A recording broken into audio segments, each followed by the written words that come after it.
So this is the first time I've really vlogged since my workout with the mountain, and I'm wrecked. Forearms all bruised, you can see. Went and saw the physiotherapist. I have a little tear in my bicep. 6 to 8 weeks, she said don't train it. If I do, it's just super light.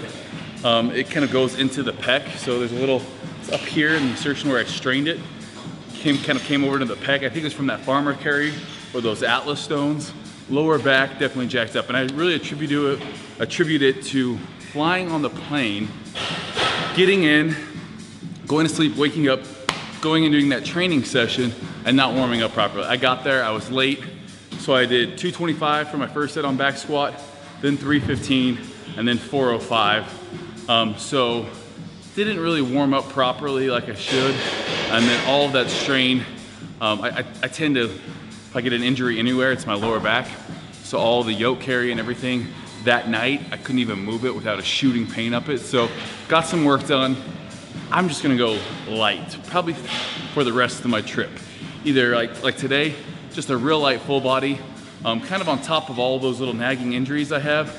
I also, just the central nervous system took a hit, trained like that, and then tried to recover while being at an expo meeting people. I'm sure someone gave me something, a little bug, you know, so many handshakes and hugs.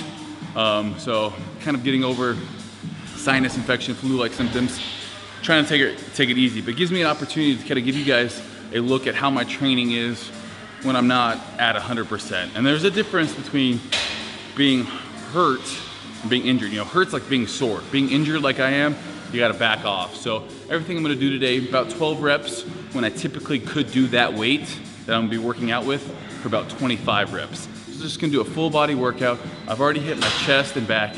I did just a little bit of incline bench with rope pullovers. I did barbell curls with dips. Those barbell curls were real light. I didn't want to show you guys, I was kind of embarrassed. Now I'm gonna do a little bit of shoulders, finish off with a little bit of legs, and again, full body workout, 12 reps to get the blood, get a little bit of a pump, get the blood moving into areas that it hasn't really been in for a while. Try to just, you know, get a little bit of sweat, get used to moving again, because it's been about 3 days since I've worked out. Trying to let the body rest before body power, because it's gonna be full on.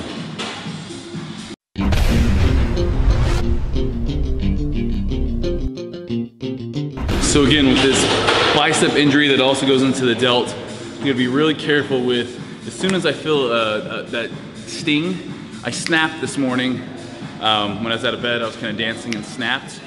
And like my bicep, all of a sudden, like I felt that ting again. So it's weird what kind of makes it flare up.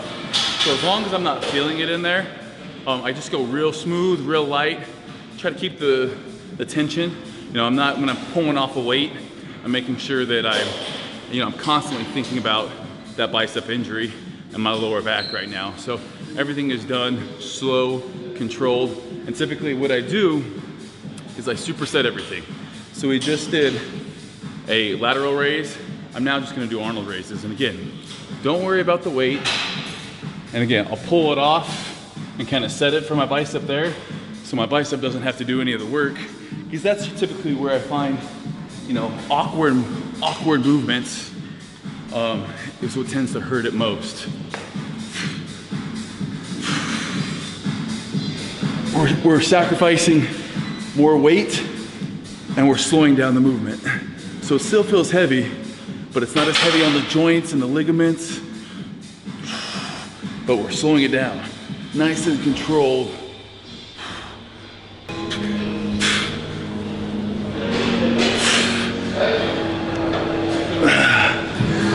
And then again, really careful when I set it down not to let that arm jerk. You know, when you're training around an injury, you have to think, okay, when am I using this injury?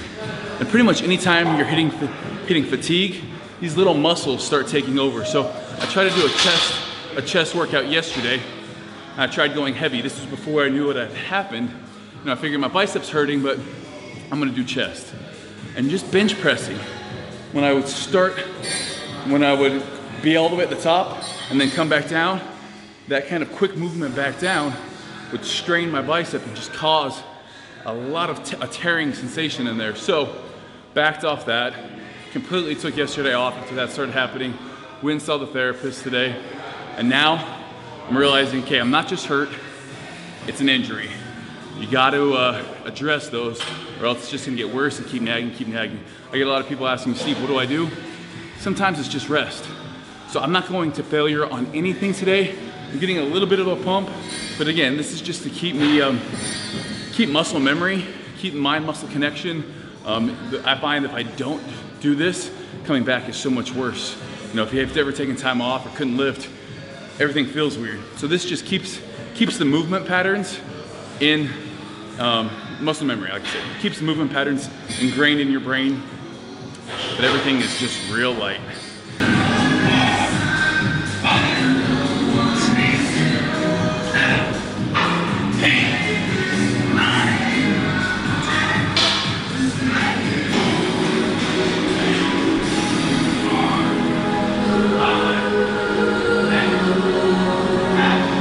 So on that set there, only did 10 reps. Started feeling a little bit too much in there. Again, once you go to a failure, you start recruiting muscles that aren't primary movers to move the weight up. And it's this kind of training, you know, that when you really are able to slow things down, you start feeling that mind-muscle connection in a way that you might not if you are allowed to use those auxiliary muscles to move the weight.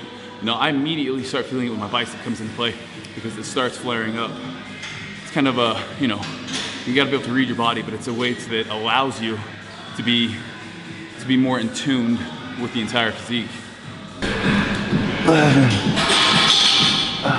On this one here, I'm a little bit more concerned with my lower back because, again, I'm not leaning back here. That lower back's not super stable, so you gotta be careful with lower back movements or with lower back injuries, that keeping your core tight. And a lot of times you lower that lower back, or you injure that lower back because your core is not strong enough. There's an imbalance between your spine and your abs. So keeping that core tight, as soon as this starts to buckle, you're done. 8, 4, 5, 8, 9. Working around those injuries. You'll feel so much better if you get some kind of work done. Sitting at home, nothing makes an injury worse than having, you know, and there's some injuries that you can't do anything for, but let's say, you know, I tore my bicep completely. I'm gonna rest that, obviously do no upper body movements, but I'd be able to do my legs, extra cardio. You know, my diet is gonna have to get a little bit more strict because I'm not working out as hard. I'm still getting good workouts in. Gonna try to cut the rest time down on everything still, keeping it low because my weight isn't as heavy. I'm not gonna have that demand. Might do a little bit more cardio, but until the lower back's better, sprinting and everything kind of aggravates that. So a lot more lifts. So it just requires you to be smarter about your training.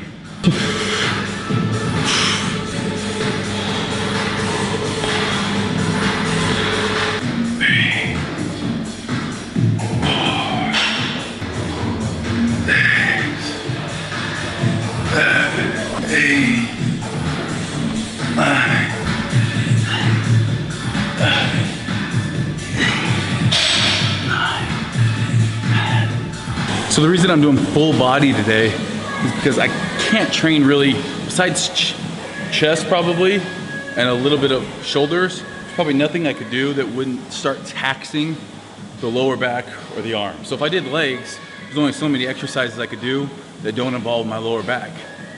These two that I'm gonna be doing, the lying leg curl and the seated leg extensions, are the two that I can do. My back and spine is protected in each of them. Again, we're gonna slow it down, isolate the quads here, isolate the hamstrings, get a good squeeze here.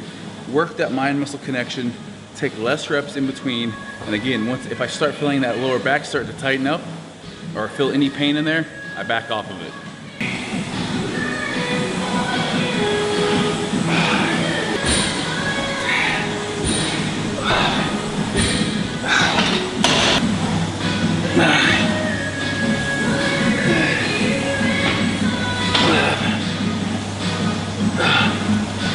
And on these, you guys have watched some of my leg day videos.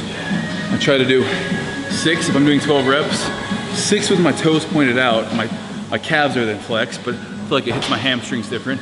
And then 6 with my toes as far forward as they go. So we have all the way up, dorsal flexion, and then extension, I believe. It's been a minute since that anatomy and physiology.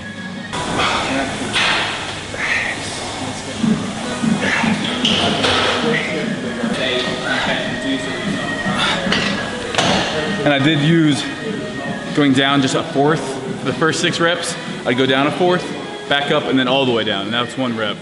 And then 6 full reps at the end, just to get that nice stretch in there.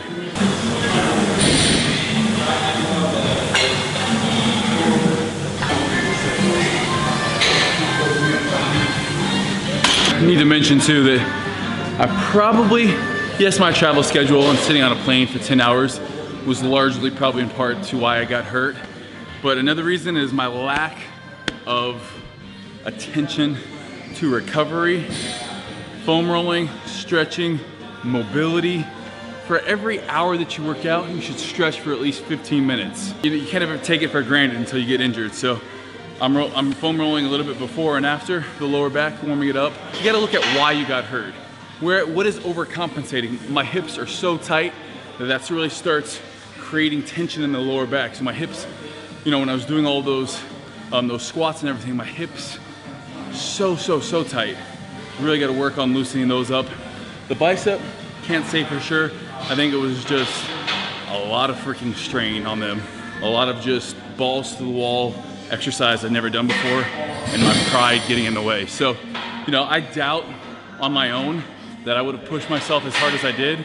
But when you get one of the strongest men in the world watching, and it being on camera, and competing against somebody, I pushed a little too hard. But gonna foam roll now, make sure the hip flexors too are getting their fair amount of work to open them up, and just preventative reasons. So when you have an injury, take it as an opportunity to really learn why it happened and make sure it doesn't happen again, or you have less likely of a chance of it happening again. Most important thing when you're foam rolling isn't just to sit here and roll it out like you see so many people doing. Once you feel an area that's super tender, you need to hold it there. And what happens is let that muscle, relax that muscle, and it's gonna feel very uncomfortable for about the first 10 seconds.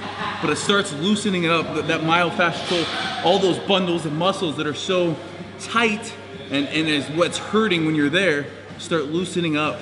And it's the same thing that happens when you get a deep tissue massage. So you can pay for it here or pay for it when you go see the massage therapist. But definitely one of the more uncomfortable things to do. Oh yeah, right there.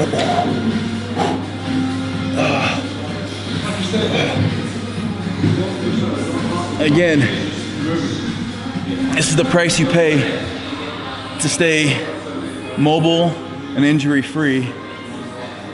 But you can get hurt now, or you can make it hurt now, or you can get hurt later.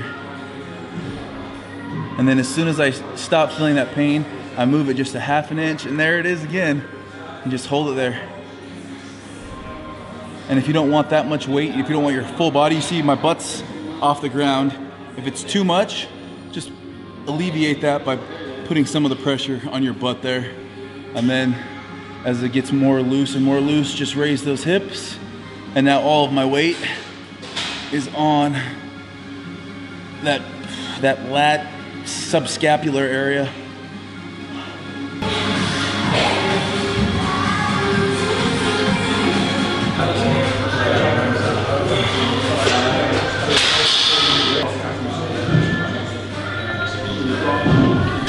Yeah!